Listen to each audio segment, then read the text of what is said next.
द्वंद्वन बायका कशाला करतो घरात भांडण भांडण सोडायला गेला नवरा आणला पळीच्या दांड्याने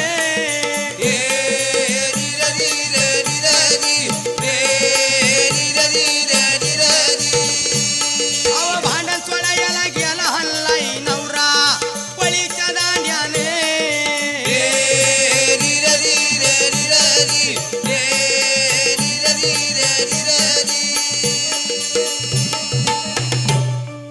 हे बघ आता मला काही लई भूक लागली आता दळून घेतो की भांडू नका आणि काय नका मी झालो शेतात नांगरावरती आता येतो तोपर्यंत स्वयंपाक झाला पाहिजे काही हरकत नाही पतिवार्ता स्वरी मला बाई दळण दळायचं